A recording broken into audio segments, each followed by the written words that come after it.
Yesterday, I mentioned Trump's decision to impose a $100,000 annual fee on H-1B visas. I said in my video that this is a huge blow to India, largely because it serves as a warning to the Modi government to quickly admit fault to the US and go to Washington to curry favor with Trump. You can check my videos after the US imposed tariffs on India, starting from late July, available in the India playlist. When Indian Commerce Minister Goyal boasted that India and the US had reached a framework agreement with bright prospects for negotiations, I clearly stated in my video that Goyal was lying. The US and India have significant differences, and the key point is that Trump holds all the cards while Modi has none.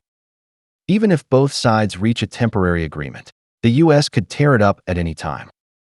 Trump has made up his mind to extort India, and even allies like Europe, Canada, Japan, and South Korea are not exempt, let alone India, which is merely a watchdog. You can find that video where my predictions received likes from most netizens, but some Indian netizens said I was jealous of India's strength and afraid of India replacing China. Honestly, I analyze issues rationally and don't want to get into emotional arguments like housewives, so I just sarcastically responded to them briefly. A few days after that video was released, the US imposed a 25% tariff on India. I made another video warning Modi to surrender immediately, as provoking Trump, especially by mocking Goyal's clownish hardline theory that India is qualified to negotiate equally with any superpower, would lead to trouble. I clearly stated that India is not a strong nation and has no qualifications to stand alongside China and the US. Angering Trump would lead to even heavier blows. Sure enough, a few days later, despite strong pushback from Indian media, Trump added another 25% tariff on India, bringing the total to 50%. The Indian media panicked completely. Pocky Sharma and other clowns started hyping India-China friendship to jointly resist the US, while Indian officials frequently visited China, and Chinese Foreign Minister Wang Yi visited India to pave the way for Modi's visit. I made numerous videos at the time, clearly warning Modi that China cannot protect India because Trump controls key weapons like H-1B visas, US investments in India, and the dollar. If he tightens H-1B visas, India will face a severe crisis since its domestic market lacks enough jobs to absorb high-tech talent. If Trump puts obstacles in the way of companies like Apple investing in India, forcing them to leave, India's nascent industrialization would come to a complete halt.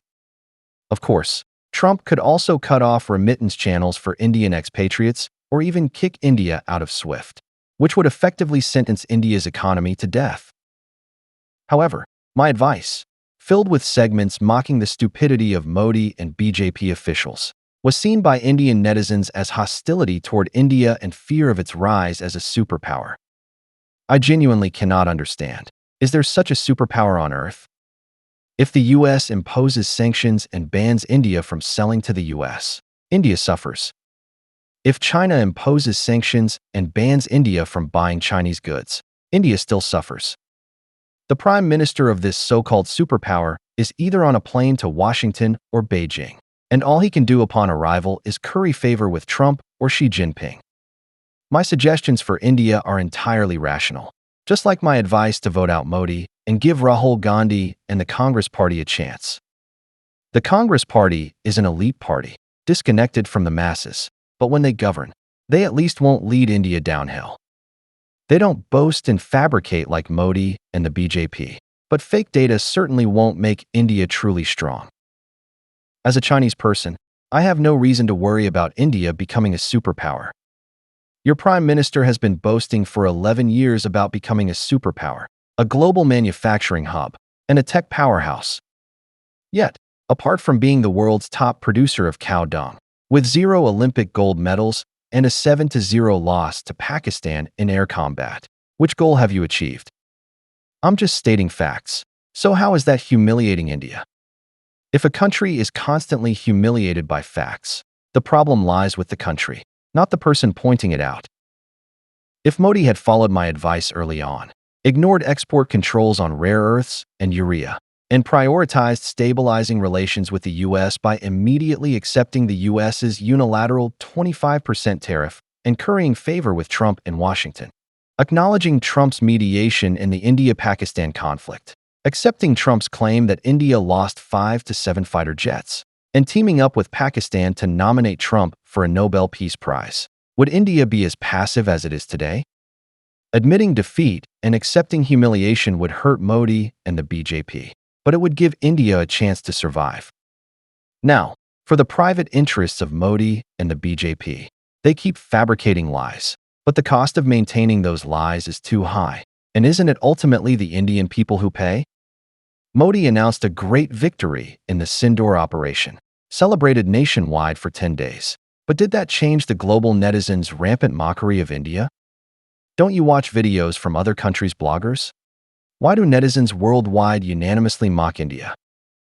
After my video was released yesterday, viewers in the comments section wildly mocked India, saying Trump must be watching my channel and acting exactly as I predicted. But Indian netizens asked me, is Trump targeting H-1B visas just because of the Indian government? Honestly, I can't understand their thinking. It doesn't matter who a policy targets. What matters is who it affects. 3/4 of H-1B visas go to Indians. So with Trump's policy, India is the biggest victim. Is he doing this to celebrate the friendship between the two countries by targeting Indian immigrants? Poland temporarily closed its border with Belarus, severely impacting rail logistics between China and Western Europe. It claimed it wasn't targeting China, but responding to threats from Russia to protect border security. Yet, the Chinese government sent diplomats to urgently mediate. Why?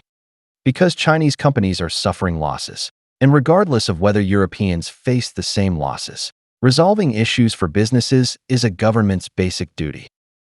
Should the government not negotiate and instead let the owners of Chinese toy or appliance factories handle it?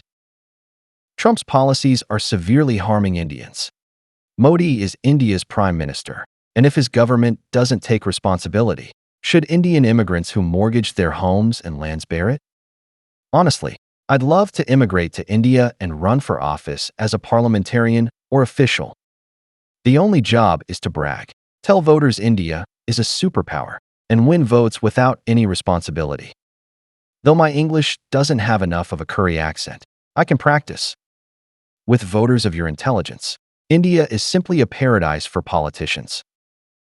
I've mentioned multiple times in my videos that Modi and his clownish colleagues have low intelligence, just plain stupidity. Many asked me, if he's so stupid, how did he win votes? Now I can tell you, because the voters are even stupider. For those of you who are unconvinced and say I'm jealous of India, check my channel's India playlist and look at my early predictions about India. Are they nearly 100% accurate? Then you'll understand just how stupid Modi and the BJP clowns are. And reflect on why these fools are leading your country.